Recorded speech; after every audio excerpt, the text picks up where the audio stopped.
Good afternoon and welcome to this third Keating Chambers Public Procurement Surgery, in which we are going to take a first look at the government's green paper on public procurement and spend some time clarifying what the law is now following the end of the transition period on the 31st of December and prior to the coming into force of any new legislation.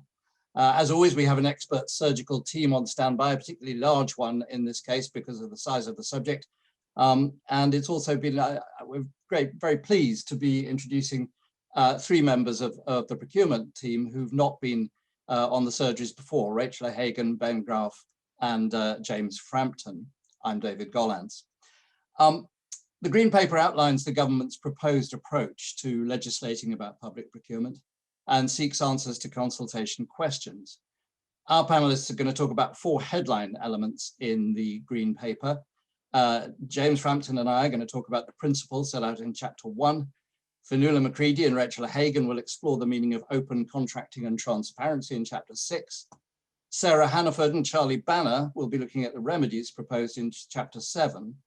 And then Simon Taylor and Ben Graff are going to clarify the law governing public procurement now, as I say, between the end of transition and any new legislation. Each pair of speakers will speak for around 8 minutes, which should leave us with around 15 to 20 minutes at the end to address your questions. If you'd like to submit a question, please use the question and answer box, which you'll see at the bottom of your screen. I can't promise that we will be able to respond to every question, so if you submit a question and we can't answer it, please forgive. If there's an appetite for it, we may well run a further surgery on the Green Paper because there's quite a lot in it. So we may be able to pick up questions then which we don't manage to address today.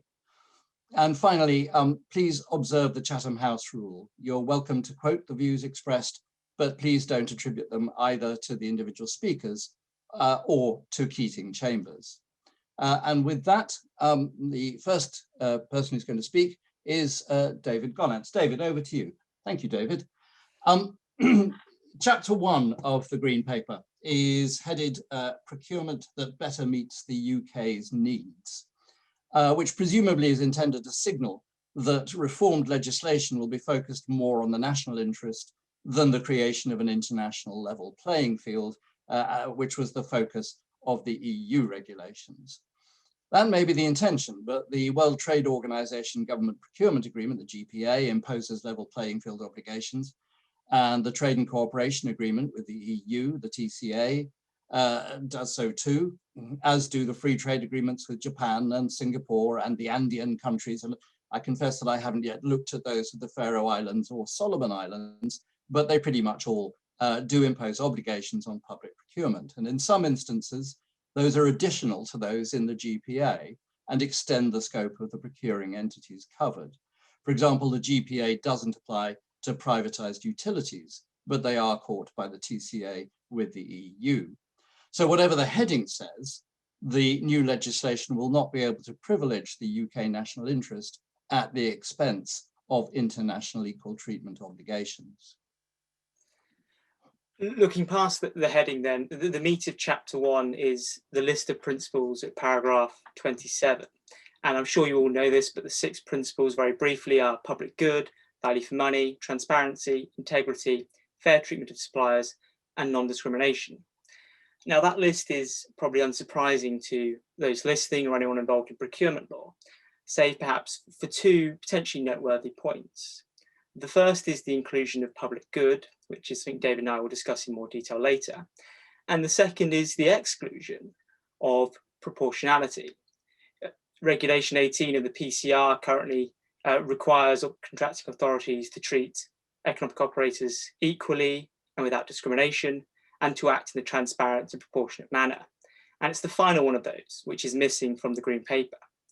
The likely reason is, as the recent summary in the rail franchising case makes clear, that proportionality is very much an EU law and principle. But in practice, we'll have to see the significance of this exclusion. On the one hand, there's obviously a lot of overlap with the other principles, but arguably proportionality is the duty behind many allegations of manifest error, particularly in the evaluation of tenders. So we have to see to what extent its omission has any effect. To return then to the notable inclusion, and that is the public good. The Green Paper defines this as procurement should support the delivery of strategic national priorities, including economic, social, ethical, environmental, and public safety. In shorthand, that means follow the government's priorities. The first point to note is that the detail, so what exactly these priorities are, is going to come later in what's been termed the National Procurement Policy Statement. And there is, of course, a danger that public good, focusing on national priorities, becomes a colour for protectionism. And the heading of the chapter, as David referred to, may give you pause for concern. However, any risk of a return to the Buy British policy, slapped down by the TCC in Harman, perhaps its first procurement case over 20 years ago, should be negated, because that protectionism would be contrary to the GPA and the TCA. So we think that the public good principle is primarily about ensuring that public procurement conforms to centrally determined policy.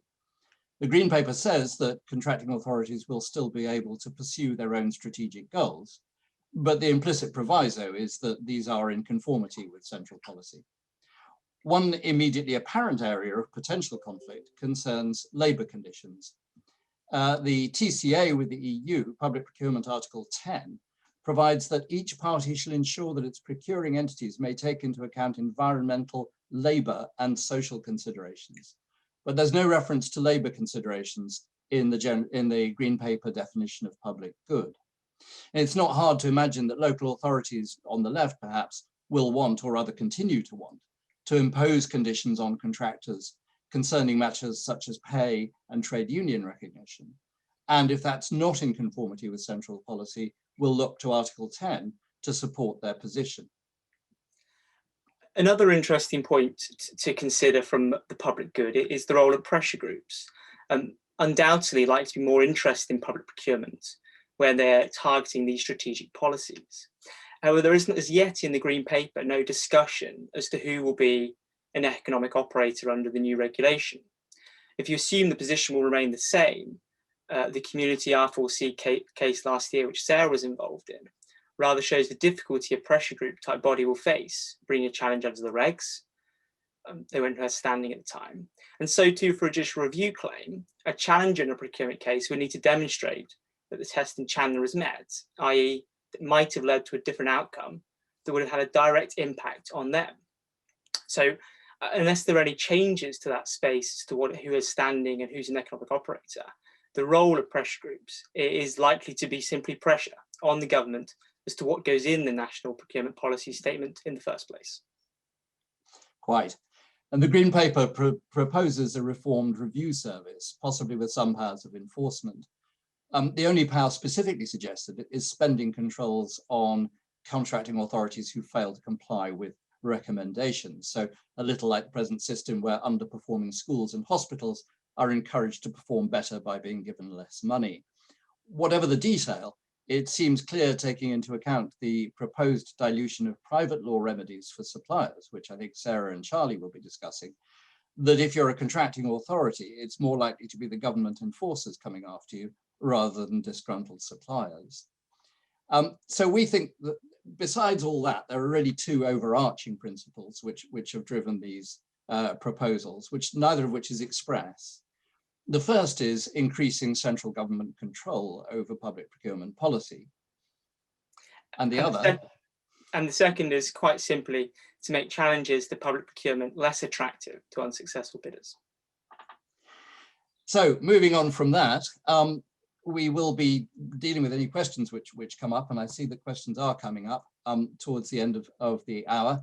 But right now I'd like to introduce Rachael O'Hagan and Fionnuala McCredie QC. And I think, Rachael, you're going to speak first, are you not? Yes, that's correct. Thank you very much, David. So Fionnuala and I are going to be looking at some of the key points which arise from Chapter 6. And Chapter 6 of the Green Paper is entitled Ensuring Open and Transparent Contracting. Well, it seems to go without saying that surely that has to be a good thing. So the first thing that I'm going to look at is the proposal to use legislation to embed transparency through the life cycle of the contract? Well, the proposal is for the contracting authorities to take a number of steps, including the disclosure of procurement and contract data as soon as practically possible, the declaring in tender documents as to what information would be disclosed and justifying what, if any, information is to be treated as commercially sensitive, and publishing basic disclosure information with the contract award notice. Now, this would cover the information currently required by Regulation 84 of the PCR, including for call-offs under framework agreements and dynamic purchasing systems. And it would also require publication of bidder identities, basis of award decisions, basic disclosure of tenders submitted, evaluation reports, basis of evaluation and basis of evaluation disclosure information. But if it is also intended that contracting authorities would publish the information which is currently required by Regulations 84 sub 7 and sub 8, this would require rigorous reporting on the part of contracting authorities, including a requirement for them to document the progress of all procurement procedures, whether or not they are conducted by electronic means, and also for contracting authorities to ensure that they keep sufficient documentation to justify decisions taken in all stages of the procurement procedure. So if the proposal is to extend to disclosing all of this information required by Regulation 84, this will be an onerous requirement. Second, turning to consideration of what data will require publication under the new proposals. Well, to strike the right balance between transparency and data protection, data would only require publication where it is required under the Freedom of Information Act, the Environmental Information Regulations, or under the Data Protection Act. The issue as to precisely what data should be released can be a complex question. The proposal is that the default position should be that all information should be disclosed. However, the proposal is that guidance will be published on what should not be disclosable. And this will include information concerning a bidder's profit margin and overheads, financial models, and elements of the bids and evaluation documents, which would reveal, for example, information concerning the bidder's intellectual property, innovative or unique technical solutions or methodologies, trade secrets, or information capable of identifying a living person. Certain information will also be exempt from publication, and there are relevant exemptions for disclosure of information under the Freedom of Information Act. And this will include exemptions in respect of trade secrets, commercial interests, and information provided in confidence. So I'm going to hand you over now to Fionnuala, who is going to deal with some other points. Thank you.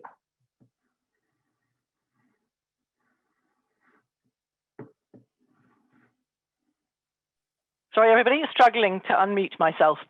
Good evening, everybody, and welcome to our third surgery. So we're going to enter a new era of transparency in procurement, and isn't that going to be absolutely fantastic? So the Green Paper provides that the government will legislate to require all contracting authorities to publish procurement and contracting data throughout the commercial life cycle of a contract in a format compliant with the Open Contracting Data Standard. That is described as a free, non-proprietary, open data standard for public contracting. And it describes how to publish data and documents at all stages of the contracting process. If you spend some time on its website, you find you very quickly descend into computer programming language, which I have to say leaves me not only cold, but stumped. But anyway, it sounds like a great thing, and it's been adopted by the G7 and the G20. What it will mean is that data for buyers, suppliers, contracts, spend and performance will be all held and published in an OCDS compatible, open, non-proprietary and reusable format. So contract award data, including call-offs under framework agreements and under dynamic purchasing systems, would include details of the buyer, supplier, bidders, and a unique contract identifier. And what they believe is that this improved data quality should make it easier to identify and and counter fraud. And there's going to be a timetable for all e-procurement systems to become OCDS compliant and interoperable with other systems. And it will include planning stages, notices at planning stages, tender stage, award stage, contract award, payments, amendments, and termination notices. And it's a very ambitious scheme for very new IT provision, as far as I can see. As a core, it will deal with public access to all published data online, notices from Finder Tender and Contract Finder, and links to e-procurement systems for tendering. And eventually there'll be additional functionality, which will be a register of suppliers. So tell us once, you don't have to do PQQs over and over again, register of commercial tools, a central debarment list, that could be very controversial, a central register of complaints and of legal challenges. It is, as I've said, it seems to me hugely ambitious, and it will require, I think, very new IT provision. And we know that IT contracts classically suffer from significant overruns of cost and time. And I question how this is going to be rolled out in any sensible timescale, given the challenges posed to our economy by the pandemic and the aftermath of Brexit. So that's my first point. My second is about standstill letters. The proposal is to remove the requirement for mandatory standstill letters. It said that the requirement to provide information to losing bidders, which includes characteristic and relative advantages, can be complicated and time-consuming and requires a new process of comparing the winning bid to each of the other bids. And the proposal is to remove the requirement to provide this comparative information individually given to bidders. That will definitely reduce the burden on contracting authorities. It will be covered in guidance that it will be good practice to provide, or best practice to provide, debrief letters. Now, it seems to me that it's not a surprise, good standstill letters, despite many years of guidance, not just from me, but from all of us in public seminars and in the case law, and in good practice notes from the government, that we still see dreadful standstill letters, and it still seems to be very difficult.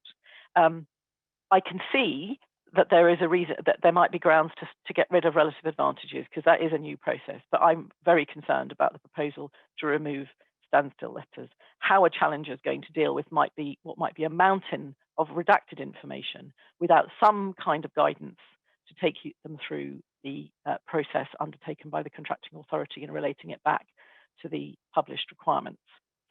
Thank you for listening. I'm going to hand over now to Sarah and Charlie. We are going to look briefly at Chapter 7 of the Green Paper, which is entitled Fair and Fast Challenges to Procurement Decisions. And I'm afraid in the timescale, we're going to have to look at that fairly fast. The chapter includes some potentially significant changes to both remedies and resolution of remedies, resolution of claims, including reforming automatic suspensions, capping damages to 1.5 times bid costs, and improving dispute resolution for both big and small procurements. We've picked out 3 topics which we're going to cover briefly, and they are automatic suspensions, and apologies to those of you who already heard some of my views on this at lunchtime today, automatic suspensions, capping damages, and review processes. So I'm going to start off with automatic suspensions. It's been obvious for a number of years, I think, to practitioners in this field that the tried and tested American cyanamide test, which applies to interim relief in so many other areas of law, just doesn't work in procurement cases. And that, I think, is for 2 main reasons. Firstly, procurements are usually about money-making contracts for contractors. And therefore, the element of the American cyanamide test about damages being an adequate remedy for a claimant will almost always be satisfied, meaning that suspensions will very often be lifted. And the second reason is the public interest. That, of course, is a key element in the balance of convenience within the American cyanamide test. And it is very often in favour, or said to be in favour, of placing the contract. That is particularly the case if the contract is for something like healthcare, defence, or transport, and is less so if it's a contract about, say, paperclips. Unfortunately, in my experience, not many procurement challenges are about paperclips, and many of the big challenges relate to healthcare, transport, or defence. So the answer to the question, should the American cyanamide test be abolished for procurement challenges, in my view, is obviously yes. The more difficult question is what should replace it. It's obviously sensible, I think, to retain the need for a claimant to be able to show that there's a serious issue to be tried, and it is essential, in my view, to abolish the question of whether damages are an adequate remedy. What does that leave you with as a sensible test? Before answering that question, I think it's worth taking into account that the Green Paper also suggests that the primary remedies for breach should now be pre-contractual remedies and not damages. That is likely to be welcomed by bidders who usually want a chance at the contract rather than damages.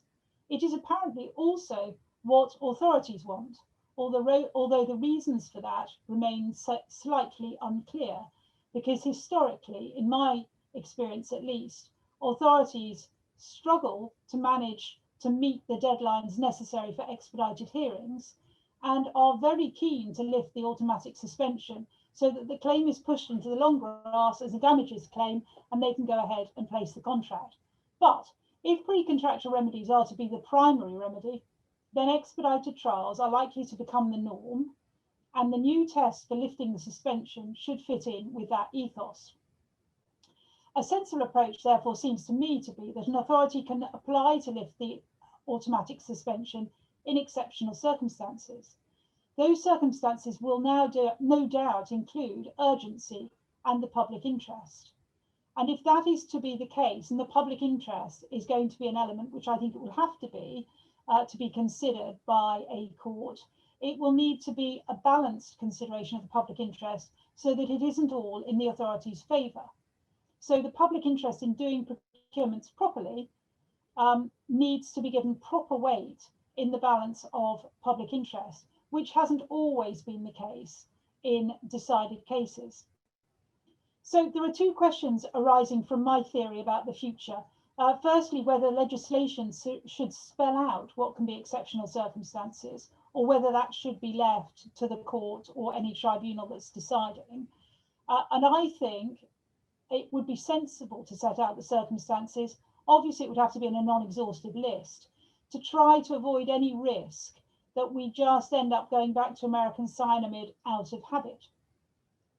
And the second question is, if damages are to be capped, what is the risk that authorities will want to over-egg or exaggerate their claim about exceptional circumstances, urgency and the public interest? Quite unlikely, you may think, but there must be a risk there. If authorities continue to want to place the contract and push a damages claim into the long grass, they now have, I think, under this new Green Paper, a real incentive to do this, because damages are likely to be so much lower than used to be the case. So how do we prevent that happening? Well, it's very difficult to challenge an authority's contentions about urgency or public interest at an application to lift hearing. There isn't time, there isn't any disclosure other than documents that the authority rely on, and there isn't any cross-examination. And I think it'd be very difficult to transform an application to lift the suspension into a lengthier hearing with advanced disclosure on those topics. So is the answer for the court, is the answer either for the court to be able to review the grounds for the application to lift at trial, unfettered by what the original judge decided on the application to lift on the evidence then available, or simply perhaps to give the court a wide discretion to disapply capped damages when it comes to trial? Of course, none of that is perfect. It takes time and cost to revisit the grounds for lifting a suspension. And if you give the court a discretion to disapply capped damages, there will be an uncertainty, which an authority no doubt won't be happy about, as to the extent of an authority's exposure at trial. But either solution would act as a deterrent to an authority being over-enthusiastic in its application to lift. And as we've seen, I think, over the years from the remedy of ineffectiveness, deterrents seem to act in a very positive way in public procurement, in moulding behaviour. So that was the first topic, and I'm afraid you've got me for the second topic too, which I'm going to deal with much more briefly, I think, and that's the question of capping damages. An astonishing proposal, you may think, to cap very, very valuable procurement claims at 1.5 times bid cost plus your legal costs, except in some exceptional circumstances. Is it sensible? Well, from the government's point of view, it's very, very sensible. It saves government money, and that's obviously the rationale for it. Is it sensible from the point of view of bidders? Well, it obviously won't compensate bidders properly in many, many procurements. For example, if their bid costs are relatively low, but the value of the contract and therefore the likely amount of profit is huge, 1.5 times bid costs is not going to come near to compensating them for their losses. Does it matter whether bidders are properly compensated if the primary remedy is the pre-contract remedy, not damages? Because then the question of damages won't often arise. Well, potentially it doesn't really matter if, and this is a big if, the lifting of the automatic suspension is the exception, not the rule. And I just talked about the risk of automatic suspensions being lifted on the basis of over-enthusiastic authority evidence. But even then, what about the cases where the automatic suspension is lifted? As I said a minute ago, if you've got over-enthusiastic evidence about urgency or the public interest, one solution is to allow uncapped damages quite widely at trial, depending on what comes out at trial. The current solution for uncapped damages, proposed at paragraph 212 of the Green Paper, is not entirely clear. You get uncapped damages where there's an illegal direct award for crisis procurements, although it's not entirely clear whether that is only where a notice is not served, or for malfeasance. And again, it isn't entirely clear what the Cabinet Office envisages will be covered by malfeasance. It isn't an expression that's often used in procurement and is potentially a higher hurdle than misfeasance.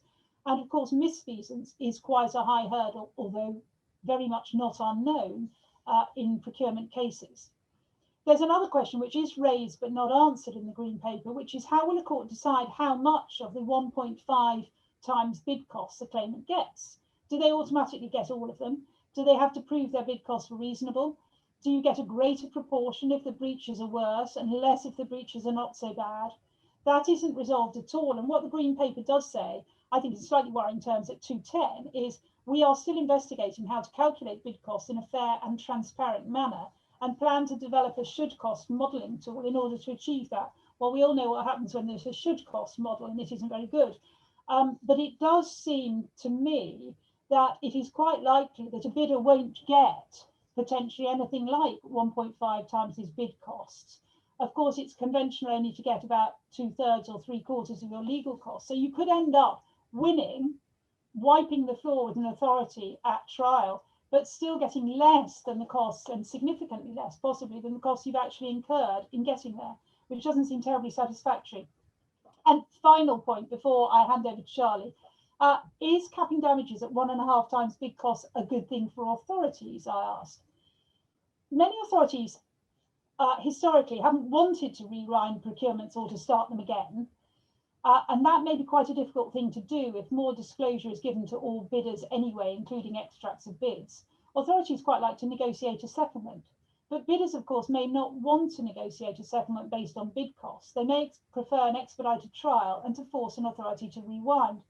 An authority won't be able to negotiate at a higher figure, of course, than its ultimate liability in court without a risk of acting ultra vires. So what about authorities who realise approaching trial that they've got it wrong? Do they have no choice but to rewind, start again, or fight the trial? Because the Green Paper has now given them no way out by paying off the challenger. Right, I'm now going to pass over. I'm sorry I was longer than I should have been, but Charlie will no doubt be very interesting on the question of review processes. Thanks very much, Sarah, and good evening, everybody. Welcome from the East Riding of Yorkshire, to which I've escaped to do a case. Never have I been more pleased to leave the M25. As Sarah has indicated, I'm going to say a few words about what Chapter 7 of the Green Paper says about the review processes, in particular how and where in the courts and tribunal system procurement challenges should be heard. Currently, as you all know, procurement claims are heard in the TCC within the High Court. Historically, there have been some notable exceptions in the case of judicial review claims brought in the Administrative Court on procurement grounds, but recent versions of the Admin Court Guide have provided for procurement JRs to be transferred to the TCC, with the objective, and this is important, of all procurement proceedings all being heard under the same roof in the TCC. Now, the Green Paper is something of a curate's egg on this. In many respects, Chapter 7 praises the rigour, structure and expertise of the TCC, and indeed there are proposals to further enhance its role, including in the following two respects. Firstly, by making more use of the TCC's district registries outside of London in order to free up capacity to be able to list hearings more quickly. And from my perspective, as somebody who has regularly appeared in the Administrative Court, I can see the force of this, because in 2009, the Admin Court started regularly hearing cases in Birmingham, Leeds, Manchester, Bristol and Cardiff, as compared to before, where all the main stuff was in London. And claimants have been regularly encouraged to commence proceedings in regional centres with the closest connection to the claim. And when that happened, waiting times dropped markedly and without any impact on the quality of judges or the court administration. And indeed, to the present day, where it's tenable to bring a JR claim either in London or in one of the other regional centres, where the client, whether it's a claimant or a defendant, wants a timely outcome, I tend to advise them to bring the claim if they're the claimant, or seek for it to be transferred to the defendant outside of London as a backdoor way of getting a form of expedition. So I can see that being advantageous. The second proposal to enhance the TCC is a full-time procurement judge, in addition to those who hear procurement challenges, but who also work on other TCC cases. And they won't have to travel on circuit, spending several weeks, if not months, per year presiding over criminal trials. And that obviously makes sense. In my other main field of planning, I'm well aware that the specialist planning judges in the planning court spend months a year hearing murder trials, during which time litigants in major planning proceedings either have to wait their turn or risk getting the B team while the A team is away. So that's definitely a good idea. I think it would make sense if the relevant procurement judge spent time in each one of those regional centres, so as to provide further stimulus for everyone to make use of the district registries outside of London. So much for the praise and proposed enhancement of the TCC. But the other side of the coin is paragraph 202 of the Green Paper, which, dare I say, has the feel of being inserted possibly by a different author at a late stage of the drafting of the Green Paper, given its incongruity with much of the rest of Chapter 7. Now, this paragraph says the Cabinet Office is going to continue to investigate the potential to transfer a subset of procurement challenges to a tribunal-based system. And the subset in question, it goes on to say, may include procurement challenges which have traditionally not been brought before to TCC because of high cost or time taken to reach resolution, such as low value claims or ongoing challenges to ongoing procurements. And the focus of this further consideration to come after the Green Paper is on the viability, we're told, of establishing a clear, fast and value for money route for resolving these sorts of issues. Now, the intentions are doubtless noble, but I do see some immediate difficulties with this proposal, which include the following. There's no evidence given of how many claims of the kind described have been deterred, either by prohibitive cost or delay. Related to this is the question, is there enough work for a specialist small claims procurement tribunal, or will it, as I expect, go to the general regulatory chamber of the upper tribunal, which would mean generalist judges rather than specialist judges, or the Competition Appeal Tribunal, which has its own very busy caseload and is far from cheap to litigate in front of. The next concern I have is that carving out some procurement claims away from the TCC would lose some of the benefits of consolidation of procurement proceedings under the single roof of the TCC, which has happened since the Admin Court Guide transfers automatically procurement claims to the TCC that are brought in the Admin Court. And elsewhere in Chapter 7, the Green Paper, that single roof analysis receives praise. So there's a bit of a mismatch between those aspects of Chapter 7.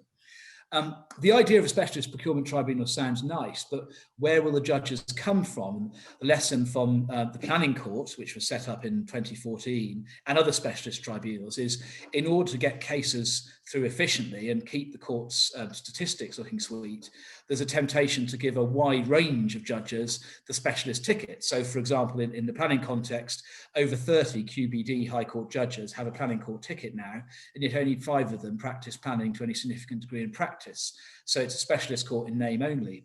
I think there's a real risk that might happen to the procurement tribunal if it is established. A potential solution would be to allow an appeal on a point of law to the TCC, but that would risk racking up costs, as the tribunal may then in many cases be an extra layer of litigation rather than an alternative layer.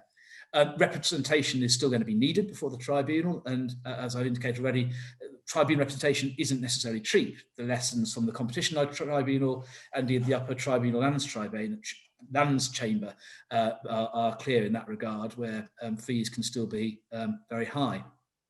Also, experience of immigration judicial reviews when they were carved out from the High Court to the Upper Tribunal in 2013 was that hearings took longer before a less confident, less experienced tribunal than they did in the High Court. That in turn can lead to delay and extra cost. If prohibitive cost is the real concern, why not impose a limit on recoverable costs in TCC procuring proceedings, or have some kind of cost capping PCO regime as they have other environmental claims? That might be the way to crack the nut, rather than establish a tribunal with the concerns I've outlined. It may very well be these points can be worked through in such a way as to make a new tribunal work. And I know there are a lot of people who feel quite strongly there should be a tribunal, but I don't think these points can be ignored. At present, the Green Paper doesn't offer an answer to them. Thank you very much. Thank you, Charlie. Now, a blessed relief, perhaps, from the Green Paper and its mysteries and unanswered questions. We're going to turn to the mysteries and unanswered questions, or answered questions, about the present legal regime, which applies between the end of transition and the introduction of whatever new legislation may actually transpire. And I think, Ben, you're going to kick off, are you not? Yes, thank you very much, David. The starting point for the discussion of the law as it stands now is the European Union Withdrawal Act 2018, as amended by the EU Withdrawal Agreement Act 2020. This repealed the European Communities Act as of the day the UK left the European Union on the 31st of January 2020. Now, this was significant for procurement law because the European Communities Act provided the legal basis for the procurement regulations, such as the 2015 public contract regulations, etc. These regulations were EU directives that were transposed into UK law by the Minister for the Cabinet Office pursuant to his powers under Section 2 of the ECA. So, following the repealing of the ECA, the procurement regulations had to be preserved in some manner in order for them to continue to have effect. And the Withdrawal Act did this in 2 ways. Firstly, it provided that there would be a transition period up to the end of 2020, and during the transition period, certain provisions of the ECA, including Section 2, would continue to have effect. Secondly, following the end of the transition period, the Act provided the EU law would be retained. It would continue to have effect in UK domestic law until it was repealed or replaced. And retained EU law included EU-derived domestic legislation, such as the procurement regulations. The Withdrawal Act also provided ministers with the power to issue regulations to amend EU law to correct any deficiencies or inappropriate references that may arise following the UK's withdrawal from the EU. Ministers have used this power to issue many such corrective regulations. The relevant regulations for our purposes are the Public Procurement Amendment EU Exit Regulations. These regulations amended the public contract regulations, the utilities regs, and the concession regs. And Simon is going to talk to you about the specific changes that were made. So yes, hello everybody, the PPAR 20 for short. What has changed as a result of the PPAR 20? Very little is the answer. Most regulations under the PCR and the other the other regulations for procurement stay as they are. So, for example, the Regulation 18, duties of equal treatment, transparency and proportionality, they're still in. The procedures, the remedies, the rules on selection and award criteria are all pretty much identical. There are crucial changes to Regulation 89 and 90, and these are the regulations which determine the sorts of economic operators who are able to bring claims under the regulations. So Regulation 89 formerly applied to EU operators. Now that's limited to UK and Gibraltar operators. And Regulation 90 has been amended. The Regulation 90 only applies until the end of 2021. And what that does is it continues to give rights to EU and GPA operators for contracts which are within the EU schedules to the GPA. So this is the current position in relation to non-EU GPA economic operators, and that continues. Now, the reason it only goes on until the end of 2021 is that the PPAR 20 were adopted, of course, before the Brexit deal was done, but it wasn't done until Christmas Eve, if you remember. And the idea when they were drafted is that the UK would go out into the world in 2021 and secure deals with the GPA and the EU, and then that would result in the prolongation of the rights under Regulation 90. Now, in fact, what happened is we had our Christmas present of the UK-EU Trade and Cooperation Agreement, and also the UK became a GPA member as of 1st of January 2021.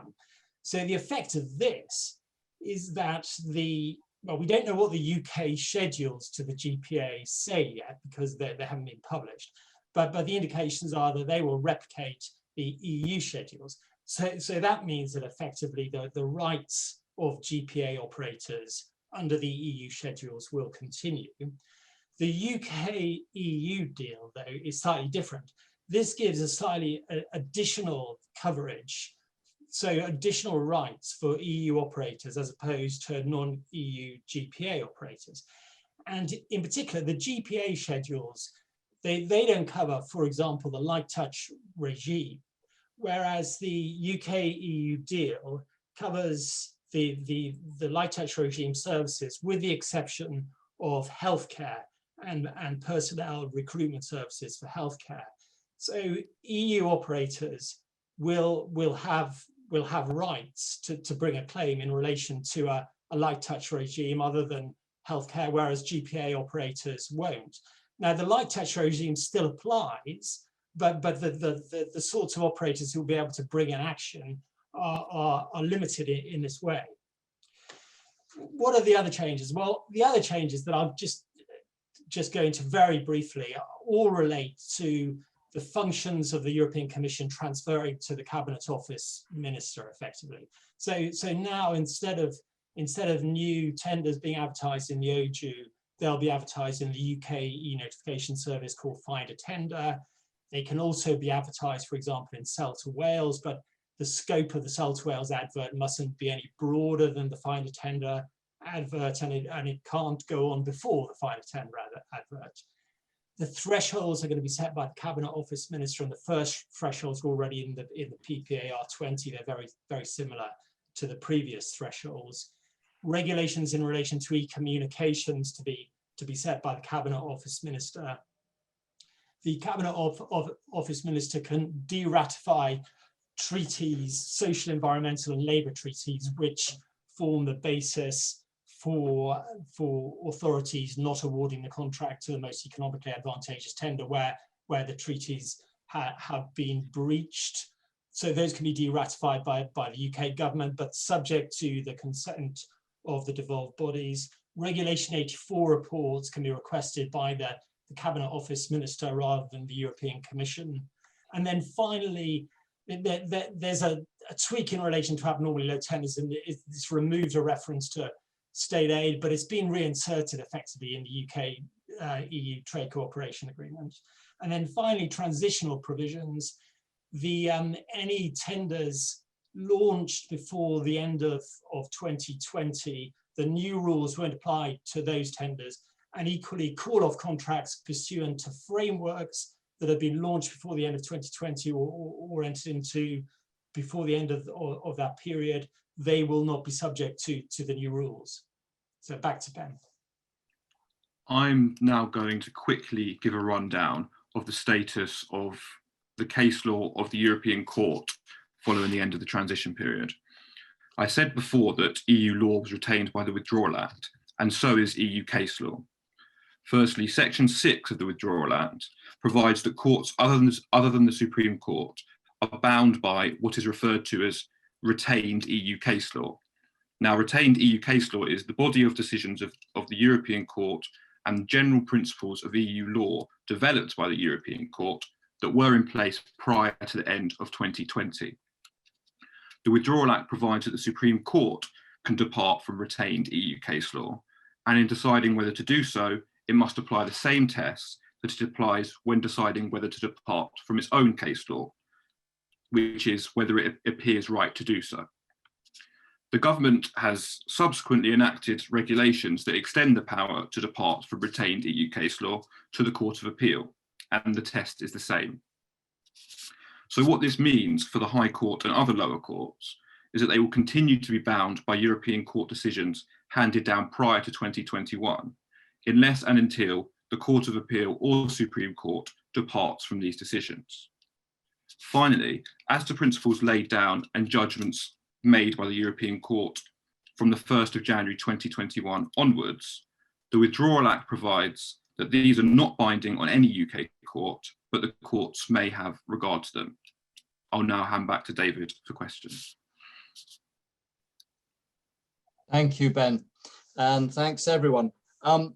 We, in the interest of transparency, I have to say that we are hugely overrun in time, which is so unexpected. But hopefully the content has justified the time taken to explore it. It does, however, mean that we have really quite a lot of rather penetrating questions in the Q&A, and we're clearly not going to be able to deal with all of them. I think if there's an appetite for it, we are probably going to need to do another surgery on the green paper and on the forthcoming changes, because clearly they are important and clearly they engage quite a lot of interest. However, we have time for some questions, and for no particular reason except that it's one which I'm happy to answer. I'm going to start with this from an anonymous attendee. Do you think contracting authorities will need to specify which of their evaluation criteria are public good criteria, as opposed to being related to contract performance and value for money, and give them specific weighting? I have to say that the reason I think this is an important question is slightly oblique, which is that public good, so far as it seems to me, is quite different in character as a principle from transparency and equal treatment and all those good things, because it is not about procedure. You could choose to, if you're a contracting authority, you can choose to buy coal or livestock or cheese or whatever. And it doesn't matter. Nobody can challenge your choice of what you want to procure. The rules are all about you doing it in a fair and level playing field kind of way, whereas including the public good as a legal principle introduces a completely new element. And James and I briefly touched on the sorts of questions that might open up. Whether it will mean that people actually treat it as an evaluation criterion in those words, rather than just having some evaluation criteria which perhaps represent public good outcomes, is another question. And it seems to me that will be more a question of practice to be dealt with in guidance and so forth, rather than in any legislation. I'd like to move to a question from Jonathan Davey. Hello, Jonathan. I sadly can't see you, but nice to know you're there. Without proportionality, is there not great scope for unfair treatment of economic operators? For example, the situation contemplated by the current regulation 56.4. I'm sure I'm probably the only person who had actually to scurry off and remind myself what regulation 56.4 says, but just in case there should be anyone else in that position, it's the one that says that contracting authorities can ask bidders to supplement their tender if they've forgotten to say something or left out a document or something. It's a sort of title and signal regulation. And James, I think you are interested in answering that, are you not? Yes, it's a good point Jonathan raises, and I think the absence of proportionality as a principle will most likely be felt in these sorts of cases where the authority is exercising a discretion. It may do it. However, I hope Jonathan doesn't mind me saying, but I think he may answer his own question in that the principle of equal treatment and fairness should still allow you to challenge. And if you look back at some of the cases which have dealt with proportionality, such as Ledbetter and Devon, when they're talking about proportionality, often the test or in practice what the court is looking at is whether it was unfair or unequal what was done. So I think those principles which remain should still allow you to challenge those acts. Thank you, James. We have a question about the proposed changes to review. In fact, we have several questions. Is it a good idea to have a process of independent contracting authority review? Would that be a useful addition to the review system? And also a question about the possible new procurement tribunal or something. Charlie, I think you said you would like to tackle that. Thanks, David. Yes, I mean, the thrust of the questions, the theme is really, what powers should the review have, and could it be an alternative to litigation, whether before the court and the tribunal? I prefer the approach proposed in paragraph 44 of the Green Paper, which is that it would be looking at systemic issues rather than remedies in individual cases. I think, my experience of a review mechanism when there are individual cases is it tends not to be a very useful remedy. If you think about FOI, the Freedom of Information Act, and the Environmental Information Regulations, reviews of designation of assets of community value, the tribunal system has its own internal review before you seek permission to appeal in some cases. None of them really are very meaningful in my experience. And there'd obviously have to be some kind of pause on time limits whilst the review mechanism was in process. If it was going to be a first step before litigation, it could add more delay and more expense. And in some cases, the review body might even be subject to judicial review if it's going to be making binding decisions on individual cases. So I like the approach set out in paragraph 44, systemic reviews rather than case specific. Thank you, Charlie. I have to say, when I looked at that, it did occur to me that creating another type of review just creates another thing you can challenge, really. We have a couple of questions relating to below threshold contracts. How does PPN 1120 stack up reserving below threshold contracts with obligations under the TCA, not to mention local government law, etc.? I think we asked you not to mention that, but another one which I've now lost, I'm afraid. I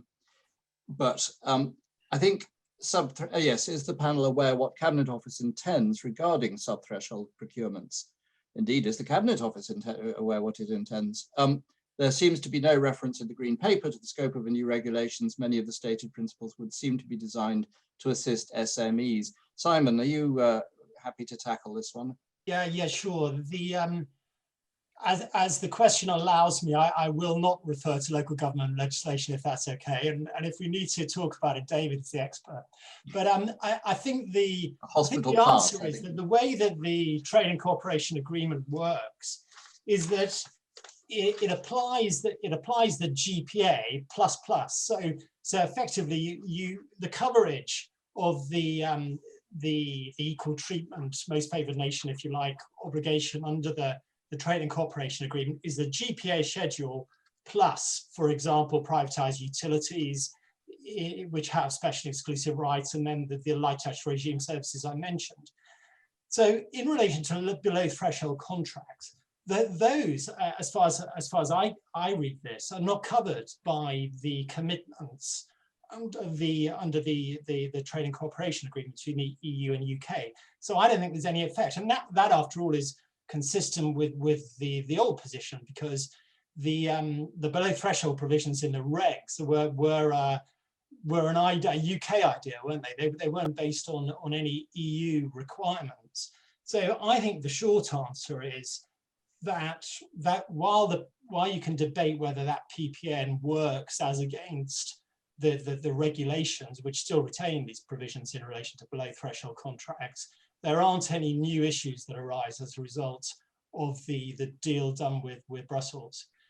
And in relation to green paper, I mean, I would have thought if there's no mention of below threshold contracts, that's got to be a good thing, hasn't it? Because they were always a real oddity in the regulations, given they weren't required by the EU directives. And I don't know about other members of the panel, but I haven't come across any litigation based on a below threshold contract. There's the issue over EU principles, which gave rise to litigation in relation to excluded contracts like service concessions, but rarely an issue for below threshold contracts. Thank you, Simon. Here's a very hard question. So Ben, I'm going to give this one to you, I think. What will be the approach of the appellate courts in claims concerning procurements started during transition? In 50 words or fewer, please. I'll do my best. So I said previously that appellate courts are free to depart from existing European case law, but this may not be the case in relation to procurement started in the transition period. If we look to the withdrawal agreement, the transition provisions provided there say that ongoing procurement procedures, ongoing at the time of the transition period ending, are to be completed in accordance with the general principles of union law applicable to the award of public contracts. And then Article 4 of the withdrawal agreement says that those principles of union law are to be interpreted in accordance with the relevant case law of the European Court as it stood at the end of the transition period. Article 4 also provides that due regard shall be had to the case law of the European Court handed down after the end of the transition period. And this has been implemented by Section 7C of the Withdrawal Act. So in relation to procurements that were commenced in the transition period, it seems likely that the appellate courts will apply European law as it stood at the end of 2020, but also may consider further European judgments handed down subsequently. Thank you. We've time for one really quick last question, have to be answered at high speed. And this is, I'm going to bowl this to Fionnuala and Rachael and leave it to them as to who picks up the baton and bats it back. But this is essentially what's going to happen to disclosure, and is it a good thing or a bad thing? Well, it's hard to argue with the need for transparent, open disclosure at an early stage. I'm sure most of us that deal with procurement disputes will be aware that disclosure is a real problem in most cases and can take up a lot of the court time in trying to deal with disclosure at an early stage, and can be very costly too. And if we get early disclosure, we may remove some of the evils that we find in these cases, such as sequential claim forms and rafts of amendments and limitation concerns. So maybe it will be a good thing. Fionnuala, I don't know if you have anything else to add on that. Yes, I do. Of course, more early disclosure would be a fantastic thing, because it might remove a lot of my work, actually. But I call me a cynic. But I think that the proposal needs to be really carefully thought through. If you just get a dump of information, which is likely to be highly redacted, because they can't just give other people's information out. Even under the current regime, I've been a bidder and we've had our own information redacted back to us, and you think, how can that be? Anyway, but it happens. So if you end up with huge amounts of redacted information and you're overwhelmed by it, without a standstill letter to guide you through what they thought they did or say they did or intended to do but probably didn't quite do, then I think it could be much worse than we currently have now. But done properly, then it's obviously a good thing. You couldn't possibly argue against it. Thank you. Very succinct. We're going to have to draw things to a close now, although we have, as anticipated, rather a lot of unanswered questions. We will perhaps test the water as to whether people would like another session exploring some of the things we haven't explored, both in terms of the green paper and in terms of the questions which have been posed. But for the time being, it only remains for me to thank everybody for attending, to thank the panelists, and to urge everybody to respond to the consultation. It may or may not have much effect, I don't know, but if we don't respond and if we don't make our views known as practitioners, then what is for sure is that those views will not be taken into account. And this is probably something which is going to settle in for really quite a long time, affect quite a lot of people's livelihoods, and affect the quality of public procurement in the UK. So I slightly pompously do urge you, please, to respond to the consultation. But for the time being, thanks very much for attending, and goodbye.